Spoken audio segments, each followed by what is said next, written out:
Hello, Kentucky. My name is Bill Aulet. I'm from the Massachusetts Institute of Technology, MIT, and it's a pleasure to talk to you all. I really enjoyed working with people in Kentucky to increase the entrepreneurial ecosystem there. Just for a little background, I guess we're supposed to introduce ourselves, kind of boring, but I'm from New York, and I grew up playing basketball and always wished I could go play at University of Kentucky, but Joe B. Hall never recruited me. So I had to go to Harvard and play basketball there. I then went on to work at IBM for 11 years, from 1981 till 1993. And then I came back to MIT to get my master's degree. And that's when I started getting involved in entrepreneurship for real. I'd seen it at MIT, and there's a great movie called Silicon Cowboys. But then I did 3 companies, and the first one was not successful, second one was kind of successful, third one was very successful, and I learned about entrepreneurship. And so for the past 10 plus years, I've been leading the entrepreneurship educational efforts here at MIT, and it's just so wonderful to see the field moving forward. So what is the MIT REAP approach? The MIT REAP approach is how do we work with the different stakeholders, the corporations, the governments, the funding people, the entrepreneurs themselves and the academic institutions to create more vibrant entrepreneurial ecosystems.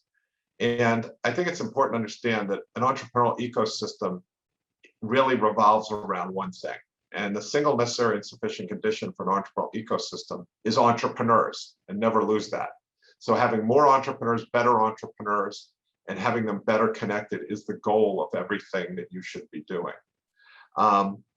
It's been interesting in my time working with Kentucky, and I've really enjoyed it. I've been down to, Vanceburg, Kentucky, Eastern Kentucky, to Louisville, to Lexington, and I find it very interesting. It's a state that has a lot of entrepreneurial spirit, and there are some entrepreneurs, but the numbers going back to that are not high enough. And they really haven't been skilled up to the level that we see, certainly here at MIT. And that system to help produce those high-level entrepreneurs and connect them to each other isn't there yet, even though the challenges are very, very great. And I see this as a wonderful opportunity. When I look at people like Rusty Justice, what they're doing, entrepreneurship is a mindset, which you have in spades, but it's also a skill set. You can't just have the mindset, and it's a way of operating. And so for Kentucky, I see great potential because the culture is so strong, but you're going to need to skill up, and you're going to need to start to, look at entrepreneurship as something that can solve these hard problems in society. So when I look at entrepreneurship today, what we do, I used to equate entrepreneurship with startups, and then I realized that was far too narrow a term. We're really selling ourselves short, because really entrepreneurship to me is about creating anti-fragile individuals, anti-fragile teams, and anti-fragile organizations.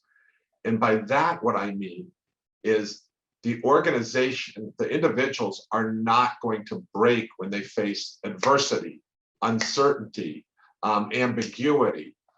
They are actually going to get stronger.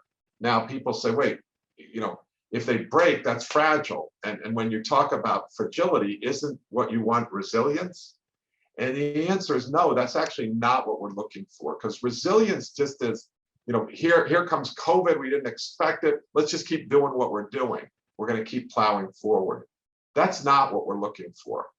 If I can use a basketball analogy, what we're looking for, and a Hoosier basketball analogy, is a Larry Bird type of person. Someone, as they might be good in the regulars, they might be good in the beginning of the game, but when they get really great is when there's adversity and it gets more challenging and there's more ambiguity. That's what makes you anti-fragile. And the person who's anti-fragile seizes that opportunity, and they get stronger in the face of adversity, uncertainty, because it's a mindset, it's a skill set that you can do, but it's also a way of operating. So this concept of anti-fragility is really what we're focused on now. And I think that it's not just a concept, it's incredibly important, because entrepreneurs, that only exist in startups is a limited value to society, and it's a limited opportunity set. Yes, startups are a pure form for entrepreneurs, but you also have, the need for entrepreneurs in government, in big corporations, in our faith-based organizations, and academic institutions. We need entrepreneurs much more prevalent throughout all of society, and they need to face down these challenges with this kind of mindset of opportunity. Adversity is opportunity, change is opportunity. And then they have to not only see that as something that's exciting to do and get the chemicals released in their body, the dopamine, whatever you want, but also they have the skill set to execute in that environment. And then they also have the understand that it's a distributed way of operating. No longer are we command and control like I was taught at IBM. It's like you own the resources. The world now is moving so fast that if you try to control it, you're going to be very, very unsuccessful. And this is a big change, because schools of management, MBAs have been about administration, making systems more predictable, making them optimized. But we saw during COVID that these very techniques broke in the face of dramatic change, disruptive change. And those are fragile systems.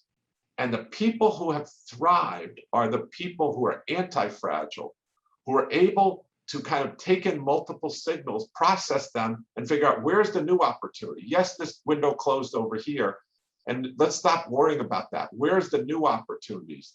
Be it in digitization of food, delivery, in home exercise, and talking to people remotely. Those people who can move quickly to those new opportunities, see them, move quickly to them, and then capitalize on them, those are the people who are thriving. And those are the people who are going to continue to thrive, because the world is not going to get slower. It is only going to get faster. So that's how we think about it here at MIT. I think it's really important that entrepreneurship thrive in Kentucky. We certainly are here to support you in that regard, because remember, what entrepreneurship does is it gives people three important things. It gives them hope that the world can be better, that they have something that can really make a difference. So it gives them hope, but then it also gives them pride, and something that not only is there hope that here's something that I can do, and then that I put a stamp on it.